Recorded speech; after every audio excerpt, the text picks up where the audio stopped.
So guys चलो चलते हैं अंदर डॉक्यूमेंट्री देखने के लिए। पिछली वीडियो में मैंने आपको बताया था कि हम लोग आए थे रेजांगला मेमोरियल और यहाँ पे डॉक्यूमेंट्री देखना अलाउड है, वीडियो शूट करना भी अलाउड है। तो अंदर जाके आपको डॉक्यूमेंट्री दिखाते हैं और फिर उसके बाद मिलेंगे थोड़ी देर के बाद। So guys Rezang La war memorial में आपका स्वागत है।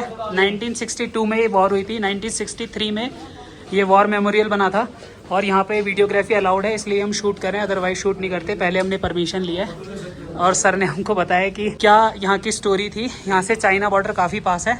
अभी हम लोग जा रहे हैं डॉक्यूमेंट्री देखने के लिए।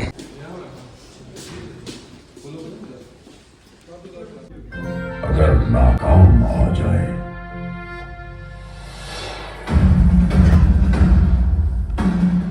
मैं कैलाश पर्वत और आज मैं आपको एक काम करना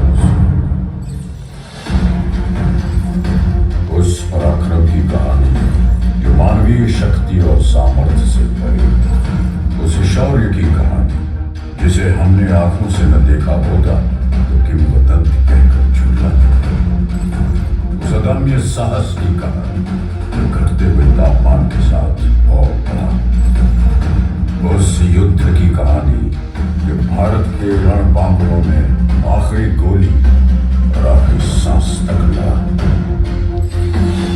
ये कहानी है 1962 की भारत चीन युद्ध की। ये कहानी है रेजांगला की।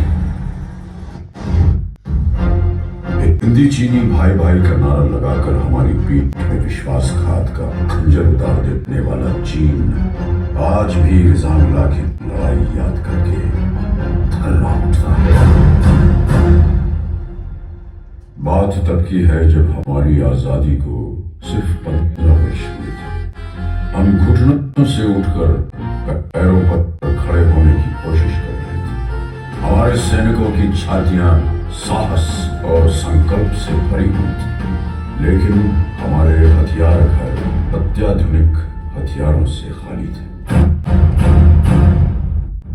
मित्रता की आड़ में छुपकर चीन ने हम पर आक्रमण कर दिया।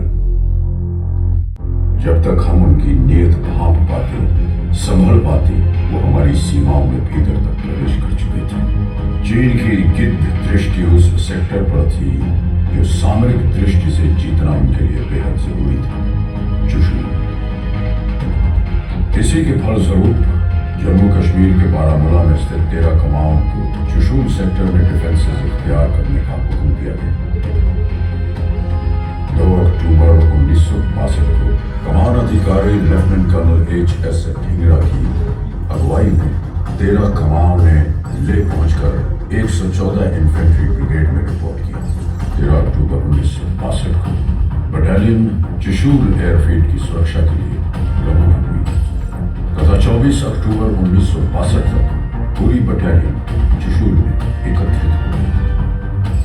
यही चुशूल की घाटियों में समुद्र तट से 16,440 फीट की ऊंचाई पर स्थित है रेजांगला। रेजांगला दक्षिण पूर्वी दिशा में एक प्रहरी की तरह खड़ा है और चुशूल घाटी को दिन रात सुरक्षा प्रदान कर रहा है। रेजांगला पर डिफेंस इख्तियार करने की जिम्मेदारी मेरे उस पराक्रमी बेटे को सौंपी गई थी जिसे राजस्थान की वीर भूमि ने महाराणा प्रताप और बप्पा रावल की कहानियां सुनाकर पाला था, मेजर शैतान सिंह। दुश्मन किसी भी वक्त रेजांगला पर आक्रमण कर सकता था। उल्टी गिनती शुरू हो चुकी थी। एक एक पल हार और जीत का अंतर सिमटता जा रहा था। मेजर शैतान सिंह ने पलक झपकने की प्रतीक्षा भी नहीं की, रेजांगला पर अपनी कंपनी द्वारा डिफेंस इख्तियार कर दिया। इन बर्फीली घाटियों पर तापमान 0 से 40 डिग्री नीचे तक फिसल जाता है और विज्ञान कहता है कि इंसान का शरीर इतनी ठंड बर्दाश्त करने के लिए नहीं बना। एक बार तापमान में शरीर के अंदर प्रवेश कर गया तो हृदय गति रुकने का डर है। लेकिन अगर कोई ये कहे कि उसे मौत से डर नहीं लगता तो या तो वो झूठ बोल रहा है या फिर वो भारत का सिपाही है। मेजर और उनके लड़ाकों को तापमान की नहीं, हिंदुस्तान की फिक्र थी। 18 नवंबर 1962 प्रातः 4 बजे नायक हुकुमचंद की नेतृत्व में नंबर 8 प्लेटून के एक पेट्रोल ने भारी संख्या में दुश्मन को अपनी प्लेटून की तरफ बढ़ते देखा। उन्होंने तुरंत प्री लाइट फायर और लाइट मशीन गन की बर्स्ट से सबको अलर्ट किया, जिसके फलस्वरूप पूरी कंपनी स्टैंड में आ गई। मेजर शैतान सिंह ने सभी प्लेटून कमांडरों को हुक्म दिया कि वो अपने अपने इलाके के आगे पेट्रोल भेजें ताकि दुश्मन के बारे में अधिक से अधिक जानकारी हासिल की जा सके। जिसके बाद तमाम पेट्रोल्स ने भारी संख्या में चीनी सैनिकों के मौजूद होने की पुष्टि की। सवेरे 5 बजे दुश्मन ने हमारी नंबर 7 और नंबर 8 पेट्रोल पर सामने से हमला बोल दिया। दुश्मन का आक्रमण बहुत भारी था, लेकिन हमारी वीरता को हल्का समझने की गलती चीनी कर चुके थे। हमने अपनी लाइट मशीन गन और मोटर्स का मुख खोल दिया और देखते ही देखते लाशों की ढेर लगा दिए। ज्यादातर चीनी मारे गए और जो बच गए वो जान बचाकर पीछे भागे। सामने से आक्रमण विफल होने के पश्चात दुश्मन ने दूर से गोलीबारी शुरू कर दी। जमादार हरिराम के नेतृत्व में हमने इस गोलीबारी का डट के मुकाबला किया, लेकिन वो गिनती में बहुत ज्यादा थे और हम बहुत कम। चीन की सेना ने इस इलाके पर कब्जा कर लिया और हमारे वीर सिपाही संगीनों पर सर रखे हमेशा के लिए सो गए।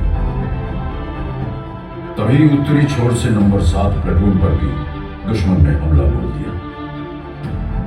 जमादार सुरजा ने 3 इंच मोटर सेक्शन को आगे बढ़ते दुश्मन को निशाना बनाने का हुक्म दिया। मोटर सेक्शन ने कारगर फायर डालते हुए दुश्मन को भारी नुकसान पहुंचाया।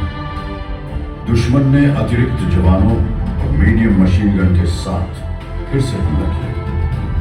इस बार लड़ाई सिर्फ बंदूकों और गोलियों से नहीं, हाथों से भी लड़ी गई। कुश्तीबाज लांस नायक सिंह राम यादव ने 10 चीनी सैनिकों को बालों से पकड़कर चट्टानों पे पटक पटक कर मार डाला। उनकी फौलादी भुजाओं से टकरा के चीनियों के हौसले चढ़क गए। इस प्लेटून के समस्त सैनिक अटल शौर्य के साथ लड़े और हंसते हंसते वीर गति को प्राप्त हुए। अब दुश्मन अपने आक्रमण का रुख प्लेटून नंबर 9 की ओर मोड़ चुका था। चीनियों ने भीषण गोलीबारी की और हमने एक एक गोली के जवाब में 10-10 छातियां आगे कर दी। मैंने अपनी आंखों से देखा मेजर शैतान सिंह का शौर्य।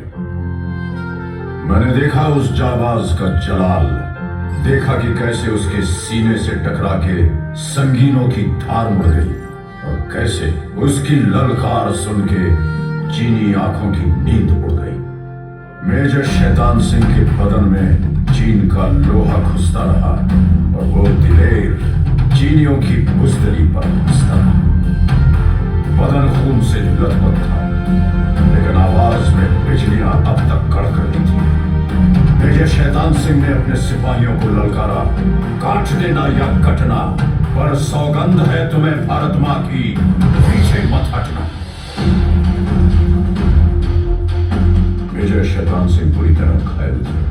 उन्हें फौरन सुरक्षित ठिकाने की तरफ बढ़ने का आदेश दिया गया, लेकिन उन्होंने इनकार कर दिया। उन्होंने नायक रामचंद्र यादव और उनके साथ एक और जवान को बटालियन हेडक्वार्टर भेज दिया ताकि वो दुश्मन के आक्रमण की खबर पहुंचा सके। मेजर शैतान सिंह आखिरी गोली और आखिरी सांस तक लड़े, फिर भारत मां की चरण में अपने प्राणों की आहुति दी। तकरीबन 16 घंटों तक चले इस महासंग्राम में चीन ने 1300 सैनिक खो दिए। चीन के अखबारों में भी भारतीय सैनिकों की वीरता के किस्से छपे। ऐ शहीद मुल्को मिल्लत, मैं तेरे ऊपर निसार, अब तेरी हिम्मत के चर्चे गैर की महफिल में हैं। मेजर शैतान सिंह और उनके साथियों ने चीनियों की हिम्मत तोड़ दी। उन्होंने चुशूल पर कब्जा करने का विचार हमेशा हमेशा के लिए छोड़ दिया। युद्ध के 3 महीने बाद फरवरी 1963 में भारतीय फौजी वहां पहुंचे तो देखा कि बर्फ में सिपाहियों के बदन पकड़ गए थे, लेकिन हाथ से बंदूकें नहीं छूटी थी। मेजर शैतान सिंह को उनकी उत्कृष्ट वीरता, अदम्य साहस, दृढ़ निश्चय और पराक्रम के लिए मरणोपरांत भारतीय सेना के सर्वोच्च सम्मान परमवीर चक्र से अलंकृत किया गया। रिजांगला के युद्ध में वीरता की नई गाथा लिखने वाले जवानों को एक अति विशिष्ट सेवा मेडल, 8 वीर चक्र, 4 सेना मेडल और एक मेंशन इन डिस्पैच प्रदान किया गया। इस युद्ध की स्मृति में गठित कमाओं की चार्ली कंपनी को पुनर्गठन के बाद रिजांगला कंपनी के नाम से जाना जाता है। ये युद्ध स्मारक रिजांगला के इतिहास का गवाह है। इसके प्रांगण में आहेर गांव उस पवित्र स्थान पर स्थित है जहां भारत माता के वीर सपूतों का सामूहिक अंतिम संस्कार किया गया। तत्कालीन brigade commander brigadier TN. Raina द्वारा इन वीर योद्धाओं को मुखांजलि दी गई थी। जो राष्ट्र को धर्म मानते हैं उनके लिए ये स्मारक एक महातीर्थ की तरह वंदनीय है। तुम ही न होते तो दुनिया बबूल हो जाती, जमीन खून से यूं लालाजार करता कौन। हजारों लोग हैं यूं तो जमाने में, लेकिन हमारे वास्ते यूं मुस्कुरा के मरता कौन। रिजांगला मेमोरियल का आरोप पत्र एक घोषणा है कि हम भारत के लिए जिएंगे, भारत के लिए मरेंगे। ईश्वर हमारे शत्रुओं पर दया करे, क्योंकि हम तो दया नहीं करेंगे। जय हिंद की सेना। मेरे वतन के गाइस बाहर तो निकल आए लेकिन दिल अंदर रह गया। गाइस अगर हानले आ रहे हो ना तो Rezang La memorial must visit place है, बिल्कुल मिस मत करना। जैसे कारगिल वॉर मेमोरियल है, आपको पता चलेगा कि अपने देश के जवानों ने ना कितना बलिदान दिया है, जिस वजह से हम इन रोड्स पे घूम पा रहे हैं और हम सेफ हैं। तो वीडियो अच्छी लगी तो वीडियो को लाइक करना, चैनल पे नहीं तो चैनल को सब्सक्राइब करना मत भूलना। मिलते हैं आपसे किसी नई वीडियो में। Till then stay tuned. जय हिंद।